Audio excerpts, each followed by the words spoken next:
Decades of tension between Israel and Hezbollah have frequently erupted into conflict, and recent hostilities are no different. What began as a series of skirmishes along the Israel-Lebanon border has now escalated into a significant regional crisis. However, behind the scenes, international mediators are working tirelessly to halt the violence. Today, we'll take an in-depth look at the situation, the causes of the recent escalation, the proposals for a ceasefire, the stances of the involved parties, and the challenges in achieving peace. The conflict between Israel and Hezbollah is deeply rooted in regional politics, religious divisions, and power struggles. Hezbollah, a Shiite militia and political organization based in Lebanon, was founded in the 1980s during Israel's occupation of southern Lebanon. Backed primarily by Iran and Syria, Hezbollah has long been at odds with Israel, often launching cross-border attacks and provoking retaliation. In 2006, a full-scale war broke out between the two, causing widespread destruction in Lebanon and significant casualties on both sides. Although that war ended with a United Nations-brokered ceasefire, tensions never truly subsided. Over the years, Hezbollah has bolstered its arsenal, and Israel has remained vigilant, periodically launching operations to neutralize perceived threats. Fast forward to 2024, and hostilities have escalated again. Hezbollah has increased its rocket fire into Israel, while the Israeli military has intensified airstrikes on suspected Hezbollah strongholds in Lebanon. Cities like Baalbek in eastern Lebanon have been heavily targeted, and both sides have incurred heavy casualties.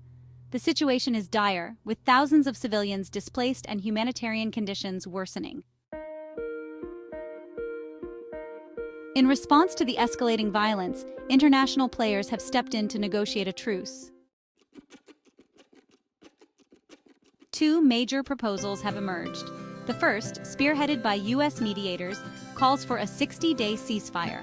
This proposal is designed to provide a temporary halt to hostilities, creating space for further negotiations and humanitarian aid. However, the plan faces significant hurdles. Israel has voiced concerns that a ceasefire could enable Hezbollah to rearm, particularly through supply routes in Syria.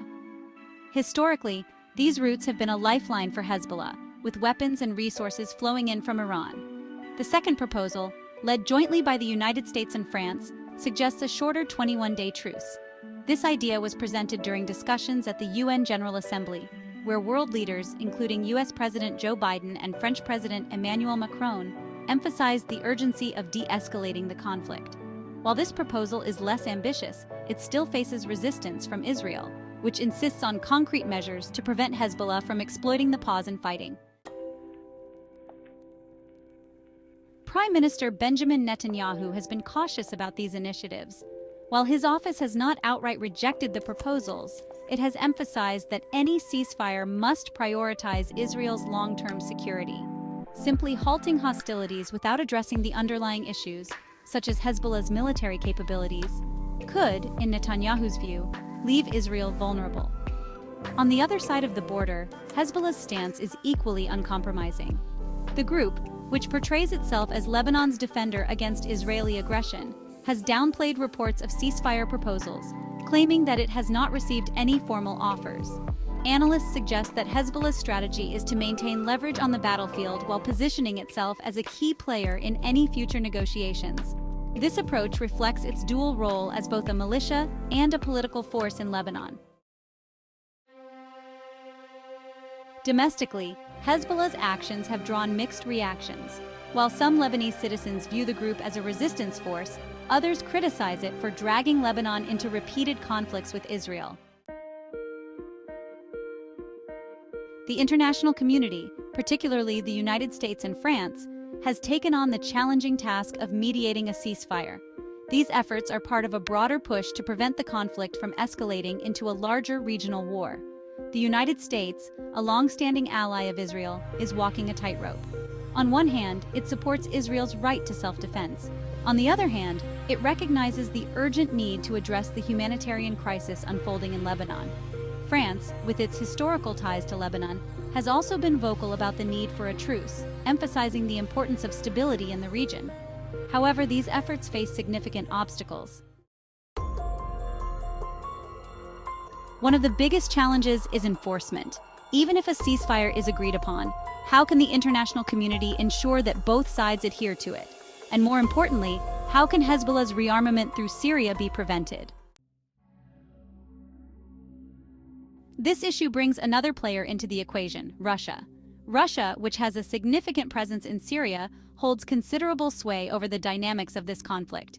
As a key ally of both Iran and Syria, Russia could theoretically help enforce a ceasefire.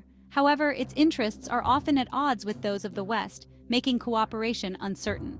Moreover, Iran's support for Hezbollah complicates matters further. Tehran views Hezbollah as a crucial part of its regional strategy, and any agreement that weakens the group is likely to face Iranian opposition. While political and military leaders debate ceasefire terms, civilians on the ground continue to bear the brunt of the conflict. In Lebanon, thousands have been displaced, seeking refuge in overcrowded camps or fleeing to neighboring countries. Access to food, water, and medical care is increasingly limited, and international aid organizations are struggling to keep up with the growing need. On the Israeli side, communities near the border live in constant fear of rocket attacks, with many forced to evacuate their homes. The psychological toll on civilians in both countries cannot be overstated. The road to peace between Israel and Hezbollah is fraught with challenges. The current ceasefire proposals, while a step in the right direction, are unlikely to succeed without robust enforcement mechanisms and long-term solutions to address the underlying causes of the conflict. For now, the international community must continue to push for an immediate halt to hostilities, ensuring that humanitarian aid reaches those in need. At the same time, efforts must be made to prevent the conflict from spiraling into a broader regional war.